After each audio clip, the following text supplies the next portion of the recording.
Don't call me while I'm on a business trip. I'm busy with work. But I had no choice. It was an urgent matter. I then relayed Ashley's message, but Tom still seemed irritated. After we finished talking, he suddenly yelled at me in a harsh tone. From now on, don't call me while I'm on a business trip, no matter what. Got it? He didn't have to yell at me like that. Is something going on? Still, I couldn't understand why he was being so harsh just because I tried to reach him a few times. After thinking it over for a bit, I decided to just play along and said, "Fine, I won't call you no matter what happens." However, I soon understood why Tom had told me not to contact him while he was on a business trip. The reason became clear after the major accident he caused while pretending to be on a business trip. As I learned more about the cause of the accident, I realized that my decision to follow Tom's orders and not reach out at all had played a part in what unfolded. My name is Laura Cooper, and I'm a 45-year-old housewife who has been married for 20 years. My son, George, just graduated from high school and started living on his own while attending college out of state. Now that my parenting days are behind me, I decided it's time to return to the workforce. I applied for a full-time administrative job that was available and recently started working as a full-time employee. While I had worked part-time before, being a full-time employee gives a different sense of purpose in life. My husband, Tom, works for a large corporation and was recently promoted to department head. At 45, the same age as me, this promotion seems to be an unusually fast climb within his company. Lately, Tom has been traveling a lot for business meetings with other companies, so he's hardly ever home. Tom is very enthusiastic about how fortunate he is to have so much work, even in this tough economy. Even though Tom's salary has increased, I'm determined to work hard too, especially for George, who's attending a private college. Because of this, my husband and I have been passing each other more often, and we rely on our smartphones when urgent matters come up. Tom isn't really a fan of phone calls, but sometimes he doesn't have a choice. Actually, our family has been living in a guest house built on his parents' property. Tom's parents, Ashley and Bill, are really nice people, and they don't interfere with our lives much. We only see them occasionally. That said, there are times when they ask for advice, like about property taxes, and in those cases, I have to get in touch with Tom. Today, I had something urgent come up while Tom was on a business trip, so I called him, but no matter how many times I tried, he didn't pick up, and he didn't call me back either. Since it wasn't anything too urgent, I decided to wait until the evening. It was only late at night when Tom finally called me back. Hey, why did you keep calling me non-stop today? What was so important? I'm busy with work. Stop calling me. Well, Ashley asked me to take care of something, so I have no choice. If the ringing is bothering you, why don't you just put your phone on silent during those times? I then relayed Ashley's message, but Tom still seemed irritated. After we finished talking, he suddenly yelled at me in a harsh tone. From now on, don't call me while I'm on a business trip, no matter what. Got it? But what am I supposed to do if it's urgent?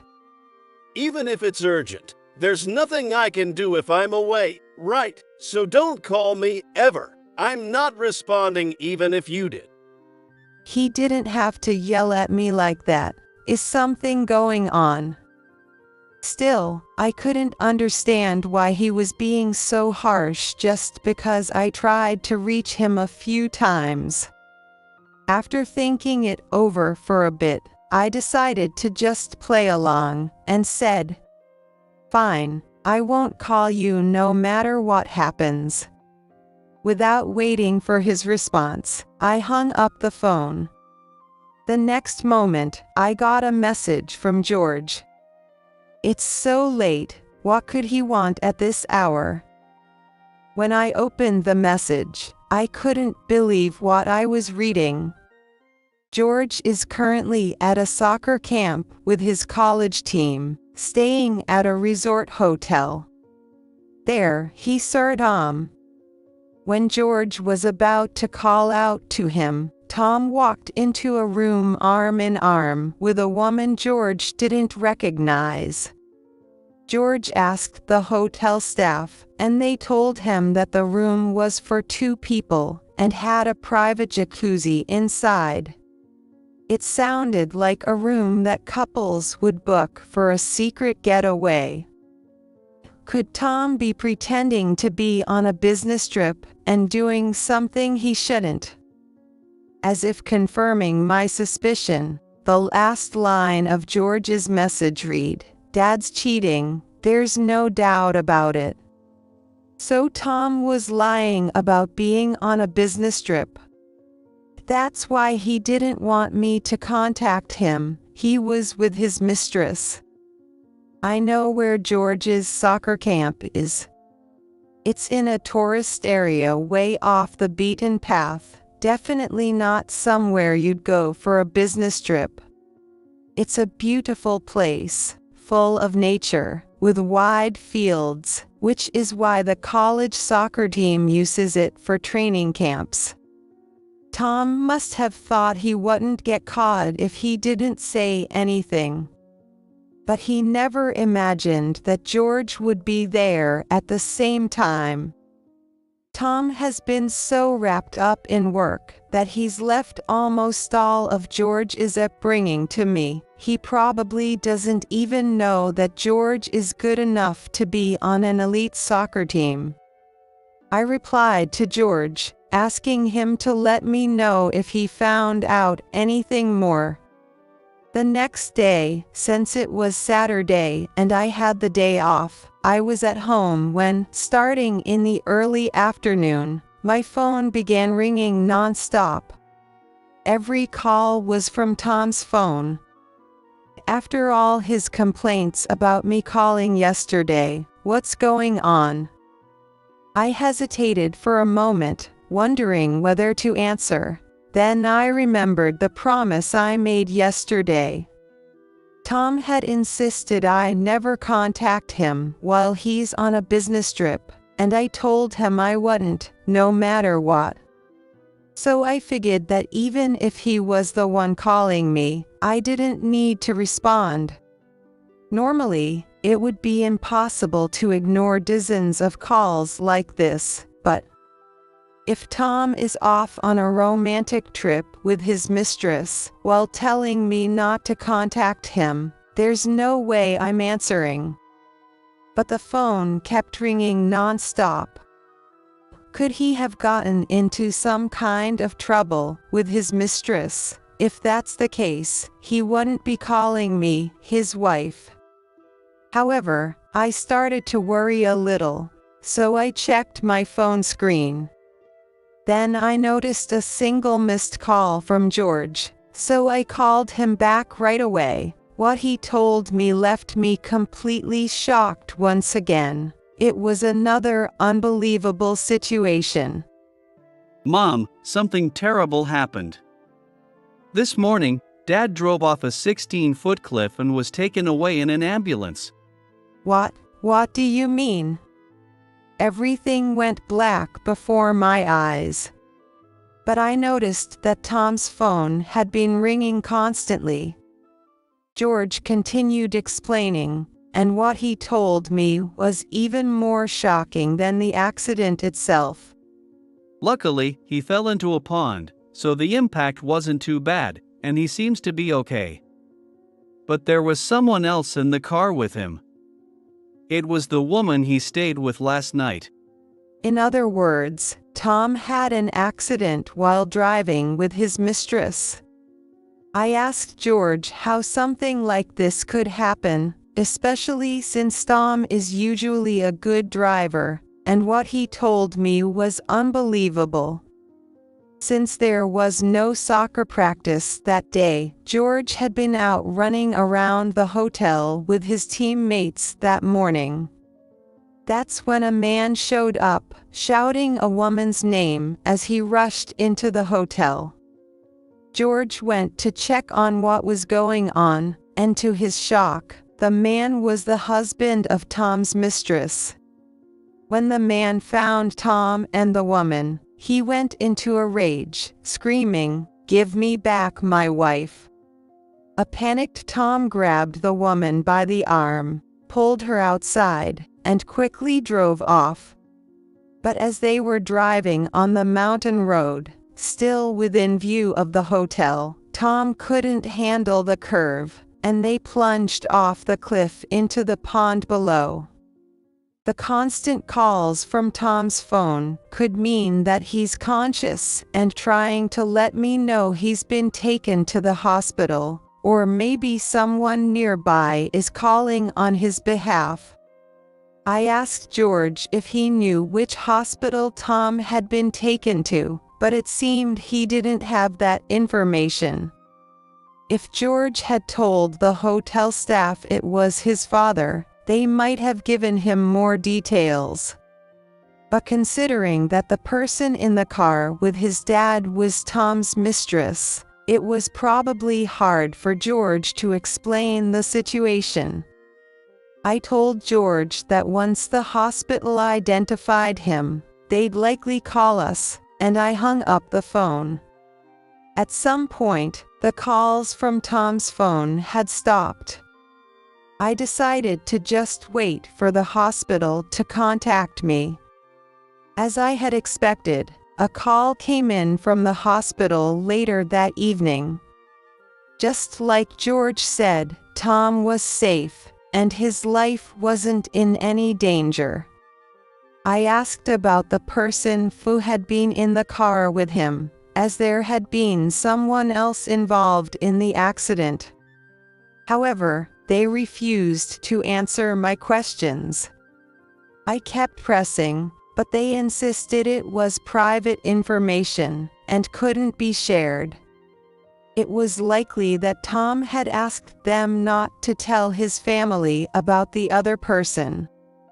The hospital requested that I come the next day to take care of the admission paperwork and bring any essentials Tom might need.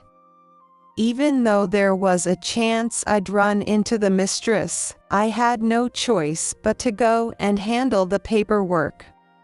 So, I reluctantly agreed to go to the hospital the next day.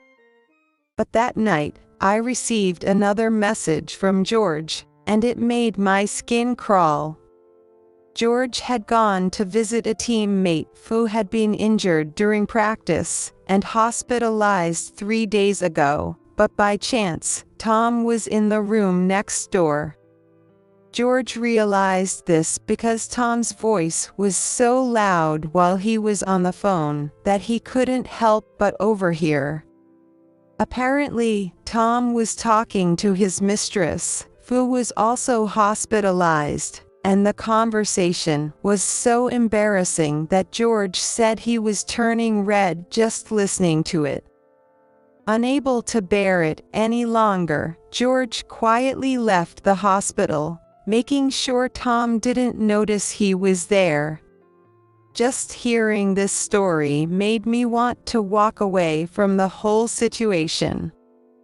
As I was thinking that, a message from Tom came through. Hey, why aren't you answering the phone?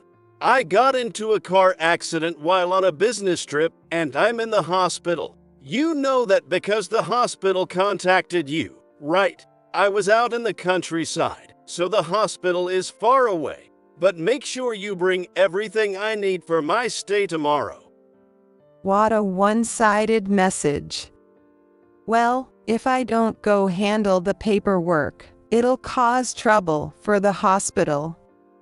Just as I was thinking it was getting late and I should go to bed, an unknown number called. Who could be calling at this hour? Feeling suspicious, I let the call go to voicemail to see if they'd leave a message.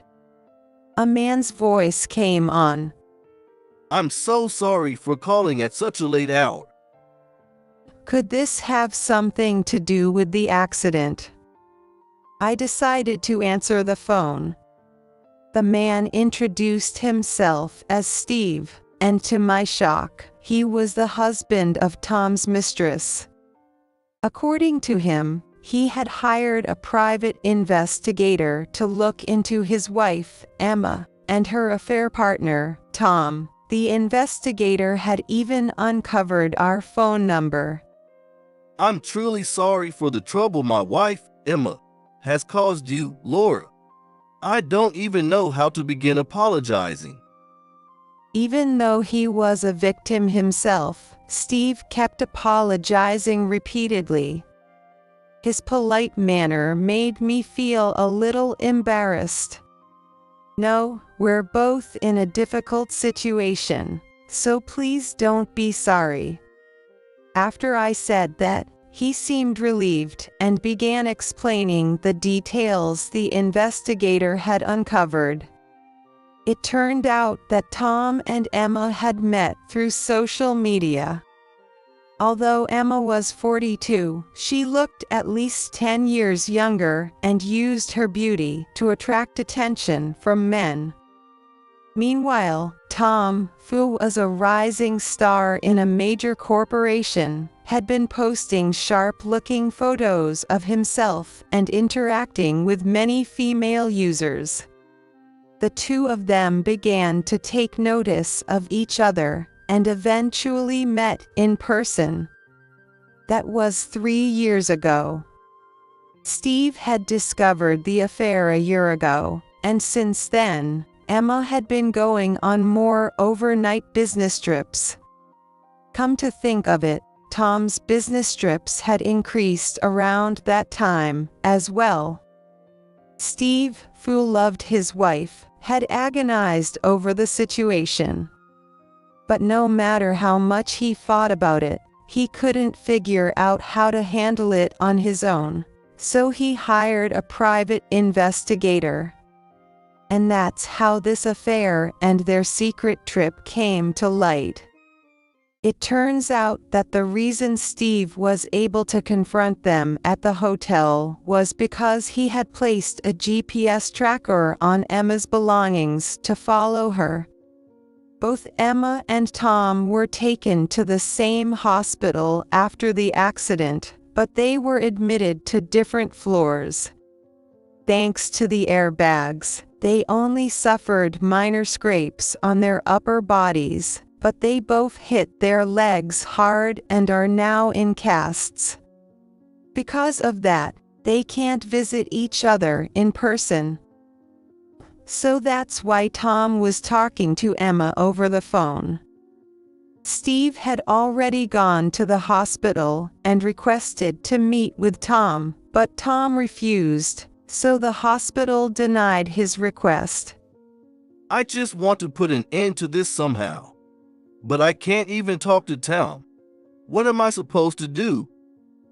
Steve sounded desperate, and I felt a bit lost about how to help him. Then I remembered George's message from earlier. Not knowing if it would work, I came up with an idea and shared it with Steve. That's a great idea. Steve said, sounding relieved. He thanked me and ended the call. If everything went well, This would give Tom a taste of his own medicine for lying to me. The next morning, I called George and asked him to help with the plan I had come up with. Later that day, just before noon, I received a message from Tom. Hey, why aren't you coming to the hospital? I didn't even buy any toiletries because I thought you'd bring them. I haven't brushed my teeth. And you need to come do the admission paperwork, too. The nurse has been asking if you're coming, and she's still waiting. I read the message, but didn't reply. Instead of responding to Tom's complaints, I sent him a certain video. Tom saw the video and immediately responded, clearly furious. What the hell is this video? Why are you sending me something like this? It was the audio recording George had helped me capture of Tom and Emma talking on the phone, which I had then turned into a video using a photo app. What I had asked George to do earlier was to get his teammate, who was in the room next to Tom's, to secretly record Tom's embarrassing phone conversation on his smartphone. That teammate, Jake, is the same age as George, and apparently, they're on good terms. So when George explained the situation, Jake gladly agreed to help. Jake recorded the video, sent it to George, and then George sent it to me. That's how I was able to send the video to Tom. Tom probably never imagined his affair would be exposed in such a way. I can picture his nervous, flustered expression right now. As I continued ignoring Tom's messages, a new, angrier one arrived. And now what?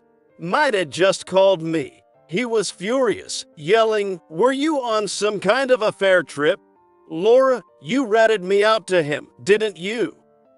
Yes, I had sent the video to Bill's phone as well, along with a message explaining everything, from the affair trip to the accident.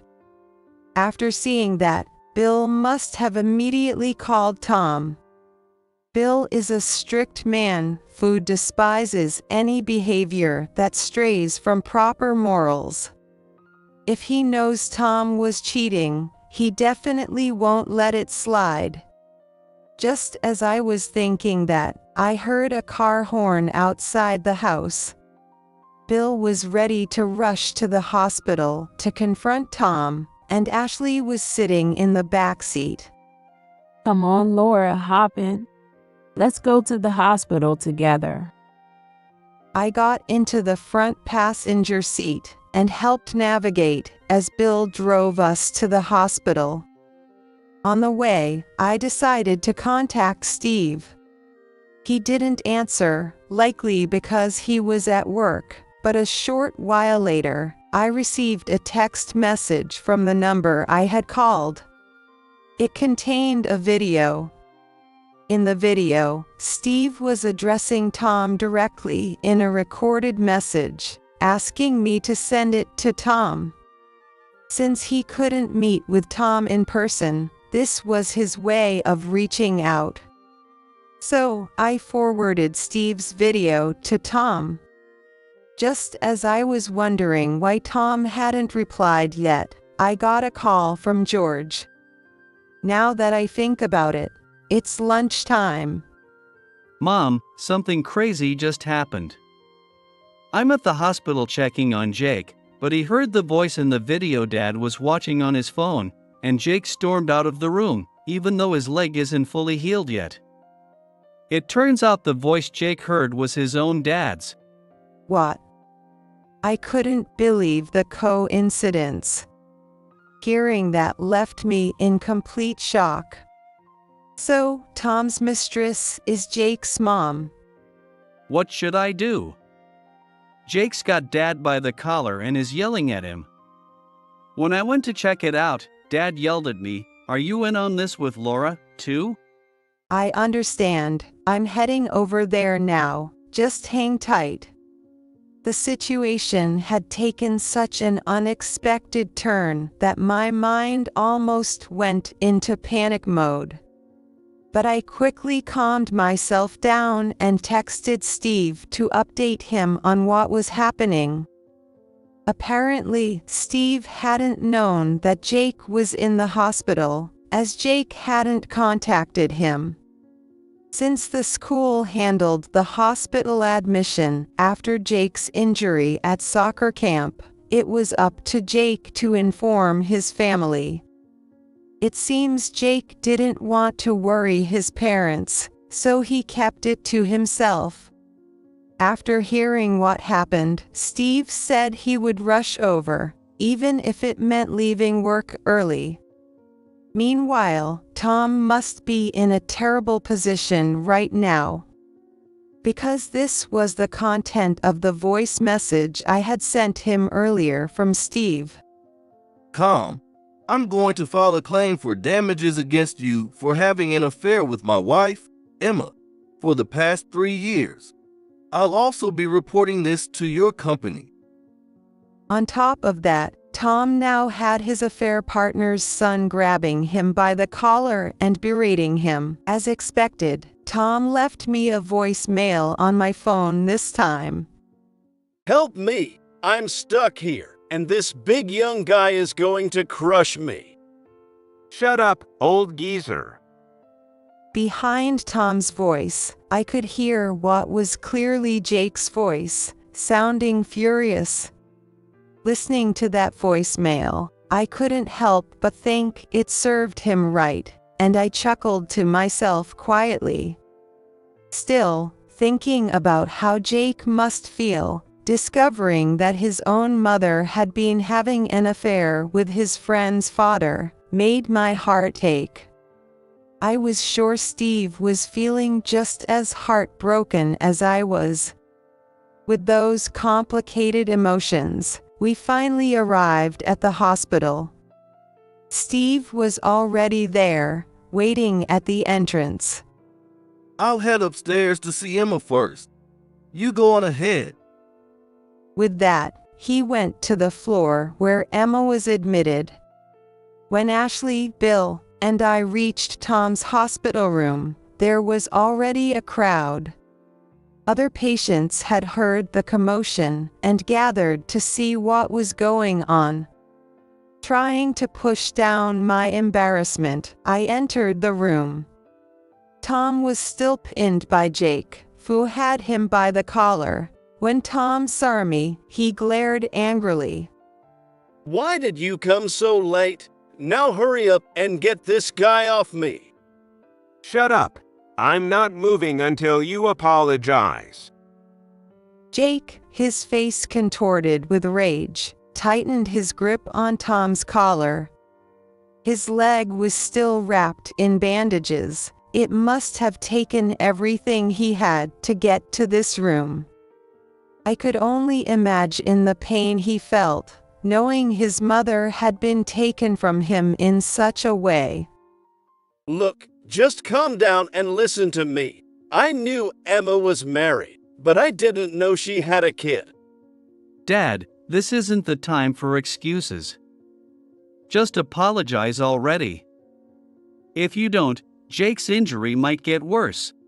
That's right, Tom. Besides, even if she didn't have kids, that doesn't make it okay to be with a married woman. Tom, cornered on all sides, was now completely isolated. He looked around frantically, searching for help. But all he got were cold stares from the other patients watching from the doorway. Then, from a distance, we heard the sound of crutches approaching. It seemed to be Emma. Steve must have told her what was going on, and she couldn't stay away any longer. Hey, wait a minute. I could hear Steve's voice coming from behind her as well. However, the sound of the crutches grew closer, as if Emma was trying to ignore him. As soon as Emma entered the room, a look of shock appeared on her face. After all, her son Jake was on top of her affair partner. Jake turned to her, his eyes filled with sadness. Mom, why this guy? And I heard it's been going on for 3 years. That means it started when I was still in high school. You're always out working, leaving Dad to take care of everything at home.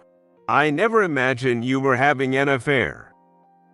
Tears began to roll down his cheeks as he spoke. Their situation was the complete opposite of ours. Even so, Jake must have still loved his mother. The feeling of betrayal must have been unimaginable. Emma, seeing her son like this, could only stand there, flustered. Calm down, Jake. You've injured your leg, haven't you? If you keep doing this, it'll get worse. I'll find you a better hospital, and we can go there together. Her words sounded like an attempt to flee the situation, and everyone around her looked on in disbelief. It was clear Emma had no idea what would actually make Jake feel better. And then, there was someone else completely misreading the room, saying the most outrageous things. Wait a second. Jake, right? I thought I recognized you. I just saw you in the paper recently. You're a college soccer player, and the pros are keeping an eye on you, right? I saw your name alongside George's and read every word of that article. You know, if I end up with your mom, we could both bring in good money. We'd be able to support George and you in everything you do. That's right. Steve is just running a failing shop, basically a stay-at-home husband. He's a money pit. If we're going to invest in Jake's future, it'd be better for me to marry Tom. Same goes for us. Laura's only been making a little pocket money with her part-time work, so maybe it'd be better for George and Jake if I ended up with Emma instead. What on earth are these two thinking? I was the one who raised George to where he is today. Tom, who barely cared about our family, didn't even know how hard George had been working until he saw his name in the newspaper. No matter what happens, even if we get divorced, I'm not letting Tom take George from me. As if voicing my own farts, Steve suddenly spoke up. Shut up, both of you. I've taken care of everything at home so Emma could work without any worries. I've handled all the household chores and raised Jake myself. Parents' days, sports activities, everything. And even though the shop wasn't slow, I still found time for it all. I've watched Jake chase that soccer ball every single day, working so hard. Do you even understand how that feels, Emma? Steve's desperate words left Tom and Emma in stunned silence. I felt a sense of relief, like Steve had said everything I'd been thinking. I stood up, ready to shut down the two of them. That's right, you two don't deserve to call yourselves parents. If you want a divorce, go ahead, but don't drag the boys into it. They've worked hard while you both acted selfishly. Yeah, even if my parents get divorced, I'm not going with you, Dad. You call Mom a burden, but that's not true. She raised me and made things work on your salary, and when my sports got expensive, she went out and got a part-time job. I've seen her struggle more than anyone. George's words brought tears to my eyes. I thought George hadn't noticed, but he's been watching me all along. Behind me, Ashley and Bill nodded in agreement. Even the other patients in the room looked at me with calm, supportive expressions. But Emma, seemingly unable to take the pressure, suddenly let out a shrill scream. No way, I can't take this anymore. It's like I'm being blamed for working so hard all these years. Jake, you're on my side, right? I worked day and night to pay for your education so you could focus on soccer. Even now, Emma was still trying to justify herself. Had she already forgotten her own actions? Jake glared at her, his own mother, with a look that spoke of deep disappointment. You're not my mother anymore. Go run off with this guy you've been cheating with. My tuition, most of it came from Dad's business profits. You probably don't know this, but the shop has been doing really well. So stop acting all high and mighty. You've just been wasting money on yourself. Damn you. Jake's words left Emma completely deflated. After 3 years of cheating, it was no surprise he accused her of spending money frivolously. With a look of resignation, Emma fell silent. At that moment, Bill, who had been quietly watching everything unfold, sighed and spoke up. Well, given the situation, it seems there's no other choice but for you all to separate. Tom, if you're getting a divorce, you need to leave our property. I can't allow someone who behaves so disgracefully to stay in this house. Tom's face went pale. What? Why? When people get divorced, the wife usually leaves. I'm supposed to inherit this place. If I leave, what happens to the family? I'll marry Emma and take over the house, so don't make me go. Tom pleaded with Bill, looking at him with desperation. But Bill had clearly fought ahead. The true heir to the family would be George. George, who was now attending a college far away, likely wouldn't return after graduation. However, the guest house would remain as a place where he could always return. The house would be put in George's name, and I, as his mother, would continue living in the guest house as I always have. Tom looked at Bill in disbelief, as if wanting to argue. The prestigious Cooper family had been around for generations. It was clear who was the most suitable to inherit it. Bill looked at Tom with an expression that said he hadn't raised his son to be like this. As a father, it's only natural to want your son to carry on the family name. But after Tom's shameful actions, he no longer had that right. For Bill, it must have been deeply disappointing. The faint glimmer of tears in his eyes reflected his feelings all too clearly. Sensing that the conversation on our side was over, Steve turned to Emma and said, We're getting divorced too. I'll take custody of Jake. I hate to say this, but you're not going to be able to stay at your current job, Emma. And it's not just you. Tom is going to be out of a job too. What? Here's why they won't be able to stay at their companies. The car accident caused by Tom was photographed by a witness, and the pictures spread on social media that very day. Tom and Emma, too absorbed in their affair, hadn't realized this. Since their faces weren't blurred out, people from both companies recognized them, and it soon became known that they were on an affair trip. Especially Emma's co-workers, many of whom knew Steve, who ran a popular cafe in town, quickly realized that the man with her wasn't Steve. Similarly, some of Tom's co-workers had visited our home before and knew what I looked like.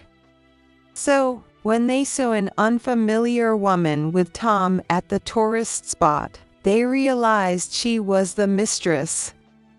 Both Tom and Emma worked for prestigious companies with strict regulations. If it became known that they had lied about a business trip to cover up their affair, they were bound to face some form of disciplinary action. After Steve finished explaining this, Tom and Emma looked completely defeated, as if they knew it was all over. These two were likely about to lose both their families and their jobs. Even so, I still planned to sue them for damages. I was sure Steve would do the same. A little while later, Tom and Emma were discharged from the hospital, but they no longer had a home to return to. In Tom's case, if it had only been the affair, a demotion might have sufficed. However, it was discovered that he had embezzled company funds by pretending to be on a business trip and used the money to pay for the affair. It's no surprise he got fired. It's almost funny, Tom was even complaining about it on social media. After paying both me and Steve damages and spending a fortune on Emma, Tom ended up broke. Emma cut ties with Tom after losing both her money and her home, and reportedly returned to her parents' house. However, I received a message from Steve, and here's what he told me. Emma was also demoted to a rural branch because her affair trip had been exposed. But having only known life in the city, Emma refused to comply. As a result, she faced increasing hostility at work and eventually had no choice but to quit. Emma's parents were confused about why their once promising daughter had left her job and pressed her for answers when she returned home. Under pressure, Emma confessed to the affair and was immediately kicked out of her parents' house. Emma's family had a strong reputation, and infidelity was something they could never accept. Their situation was made clear on Tom's social media account. After losing his home, Tom moved into a shabby apartment and eventually reconnected with Emma, and the two began living together. But with both of them unemployed, they were forced to rely on shady lenders to get by. Neither had any experience managing money, so they quickly fell into debt, spending recklessly and adding to their financial woes. Eventually, Tom's social media stopped updating altogether. It's likely they couldn't even afford their phone bills anymore. The phrase "they deserve no sympathy" seems to be tailor-made for these two. 4 years have passed since then. George and Jake, after graduating from college, both joined professional teams that had been scouting them. Today is their debut match. I went to the stadium early with Ashley and Bill. Our seats were in the 7th row, close enough to see the players' faces clearly. When the players came out, George seemed to notice me and looked over with a smile. It was a moment of pure joy, something not everyone gets to experience, and it's hard to put into words how happy I felt. As the game started, I noticed Steve in the front row, watching the match intently. It was clear he had put his heart and soul into raising Jake. The two of them, expected to make an immediate impact, were given a chance to play midway through the game. George had grown into such an impressive young man. Overwhelmed with emotion, I couldn't stop the tears from flowing. Steve let out a triumphant roar when Jake scored a goal. This kind of emotional reward only comes from truly dedicating yourself to your children. I may not be the most perfect mother. However, every moment I've spent with George has been an irreplaceable treasure. And now, as I watch George standing on this grand stage, I feel an immense sense of pride as his parent. I believe that is what the true bond between parent and child is all about. In this moment, and for all the moments to come,